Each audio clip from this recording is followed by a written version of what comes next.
Right now at noon, the Neosho School District is mourning after a longtime staff member was killed in a Newton County crash Wednesday. We've got those clouds. We did have some showers, temperatures heating on up. We'll have a look at that forecast coming up.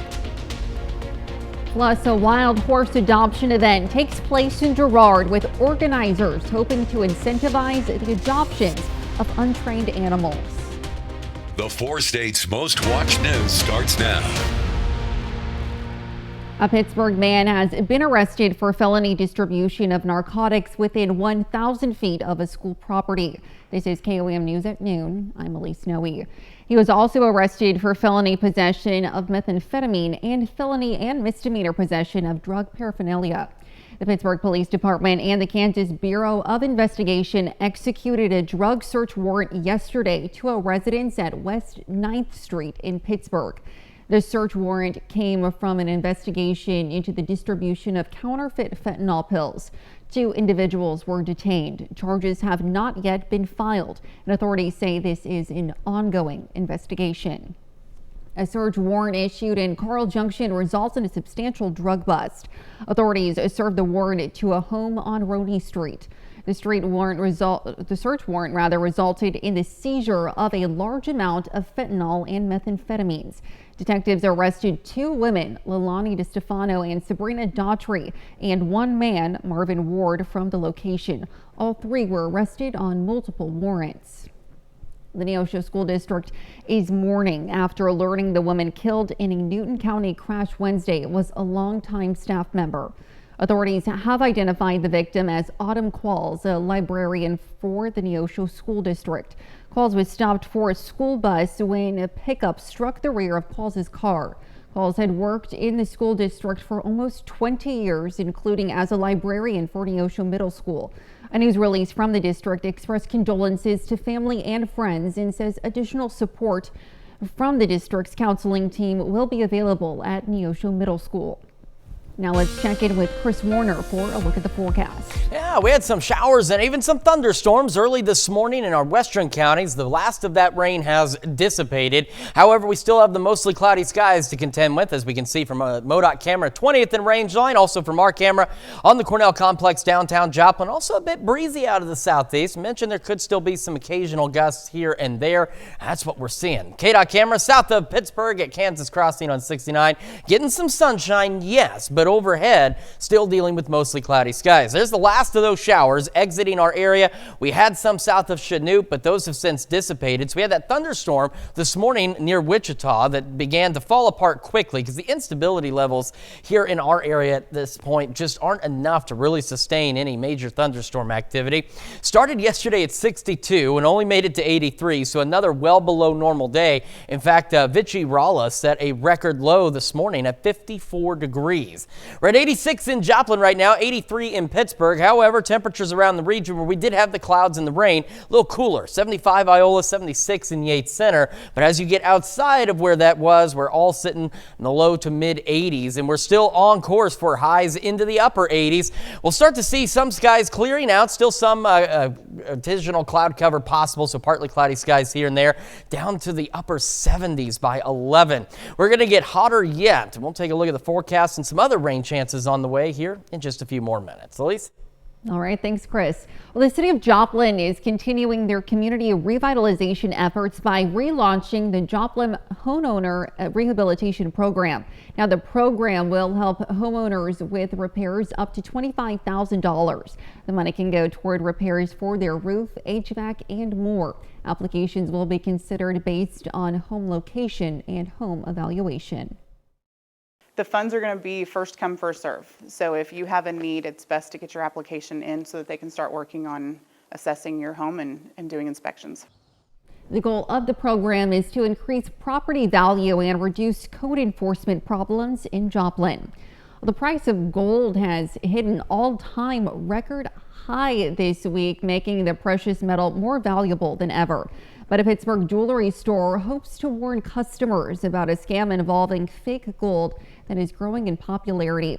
KOAM Samantha Walker has more on what this scam looks like.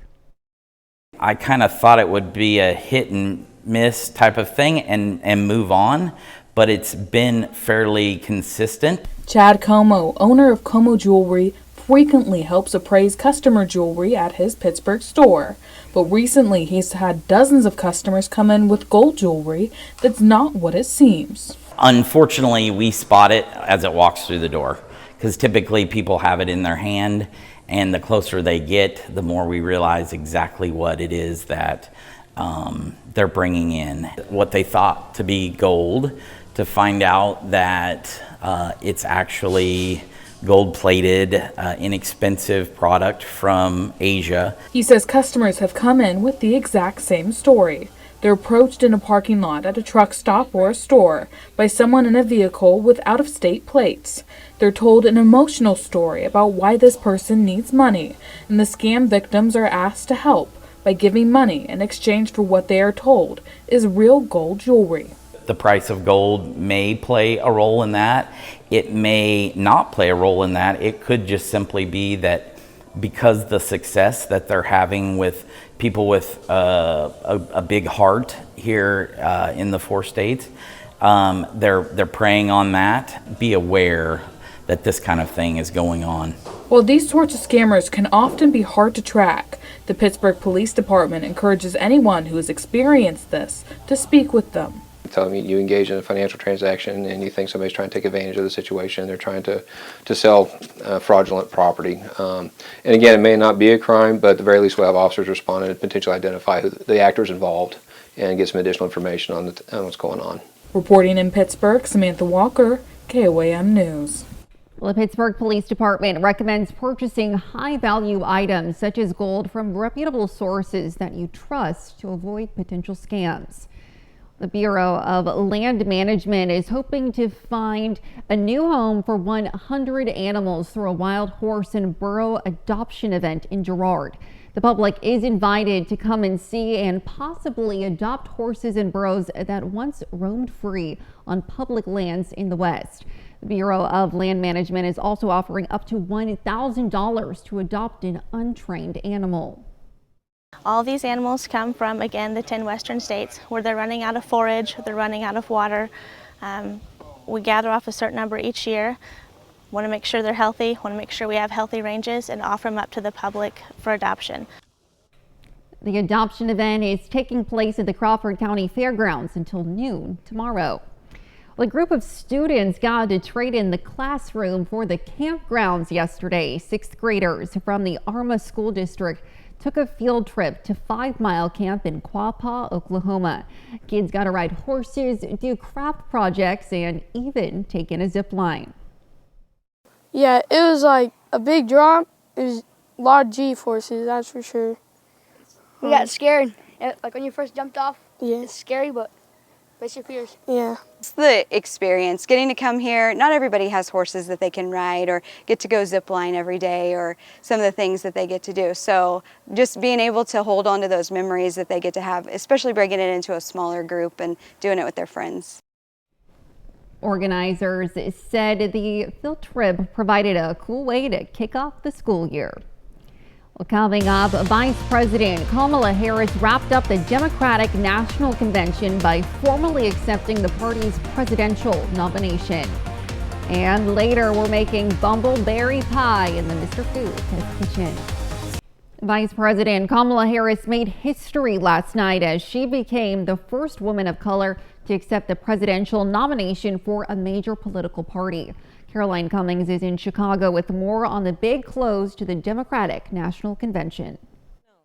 I promise to be a president for all Americans. Vice President Kamala Harris called for unity as she accepted the Democratic nomination for president. She hit on many of the top voter issues, including the border, blaming former President Donald Trump for pressuring Republicans to torpedo a deal. As president, I will bring back the bipartisan border security bill that he killed, and I will sign it into law. Harris also addressed the economy, reproductive rights, and the war in Gaza. Now is the time to get a hostage deal and a ceasefire deal done. And the former prosecutor went after Trump on foreign policy. Trump won't hold autocrats accountable because he wants to be an autocrat himself. There was a heavy emphasis on domestic issues, including respect for veterans and gun violence. But for many, the highlight was seeing Harris make history as the first Black and South Asian woman atop a major party presidential ticket. As a woman myself, as a mother, as a Black person, it's just been an incredible night. Harris is expected back on the campaign trail next week. In just over 2 weeks, she's set to face off against Trump in a debate. Caroline Cummings, CBS News, Chicago. Now, Pink and the Chicks performed during last night's program, and there was a lot of speculation and anticipation that Beyonce would make a surprise appearance after TMZ reported it, but that did not materialize. Still to come on KOAM News at noon, Mr. Food. When is the best time to make a bumbleberry pie? Of course, when bumbleberries are at their peak. Right? Well, sort of. And we're tracking warmer, well, just downright hotter temperatures heading into the weekend and some additional rain chances. We'll look at all that when the KOAM News at noon returns. Welcome back to the KOAM News at noon. So some of us had some showers and even thunderstorm activity earlier this morning and into the, up until about now. And then that all kind of fizzled out. Now we're just left with some of these cloudy skies out there. And that's what we're going to see. We'll have some clearing.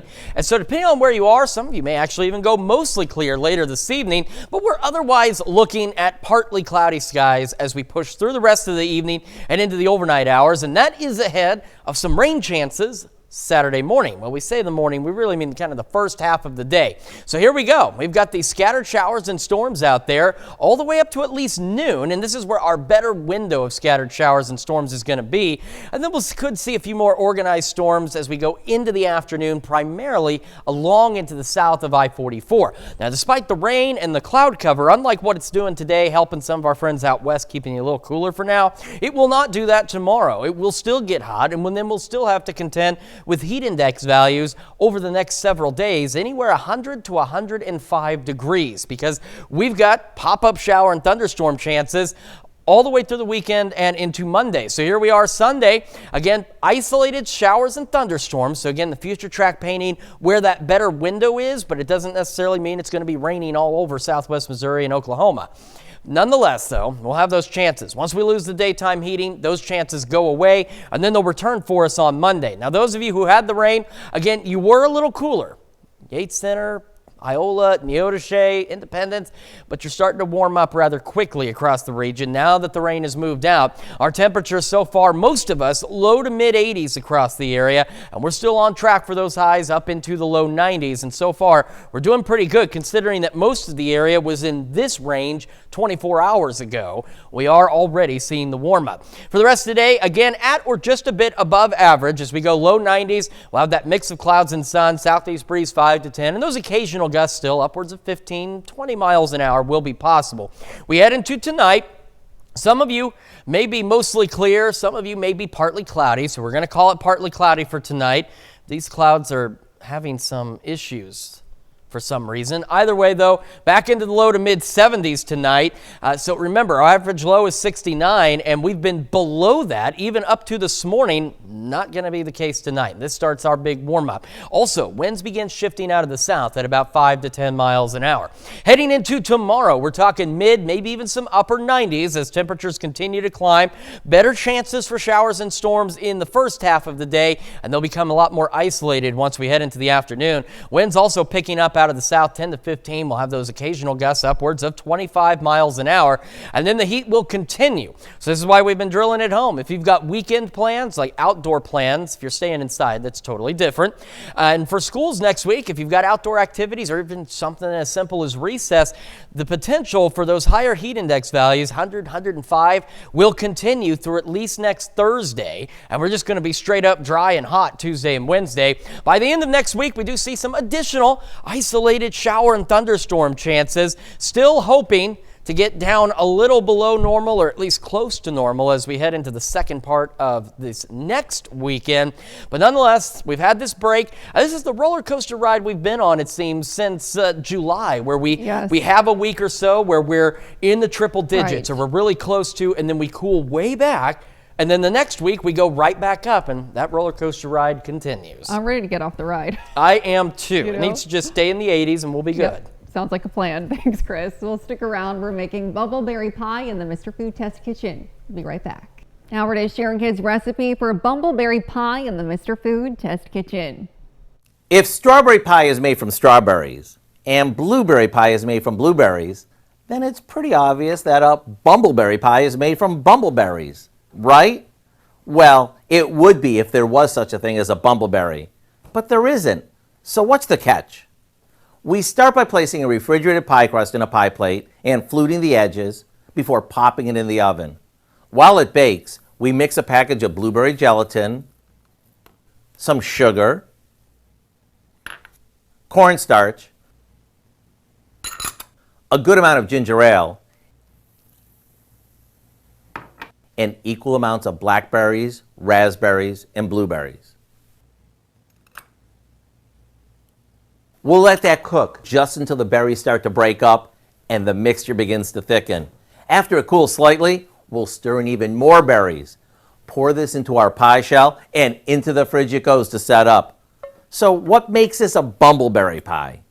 It's the combo of all the berries. And when you sink your teeth into all those juicy berries, get ready to do a happy dance. Yes, it's that good.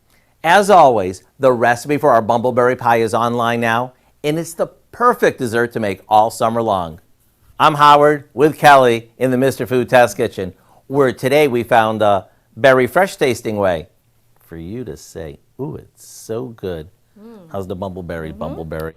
You can find this recipe along with a lot more good food from the Mr. Food Test Kitchen online. Just go to our website at KOAMnewsnow.com. Now here's a look at the 4-state market prices. All right, so again, warming up today, low 90s out there. Got some shower and thunderstorm chances through the weekend into Monday, mid-upper 90s. Heat index values 100 to 105 through at least next Thursday. More scattered storm chances as we head toward the end of next week, and hopefully we'll cool back down at least to average by not this Sunday, but the following Sunday. That would be nice. It would be. All right, thanks. Well, coming up tonight at 5, some people are taking pampering your dog to a new level with expensive doggy perfumes. But veterinarians warn perfumes can disrupt a dog's sense of smell and could mask medical issues. Plus, Rodeo Miami kicks off tonight at the Miami Fairgrounds. And students in Carthage take part in a school-wide sorting ceremony. You can join us for those stories and more on KOAM News at 5. That's the news for now. Thank you for joining us. Have a great rest of your day.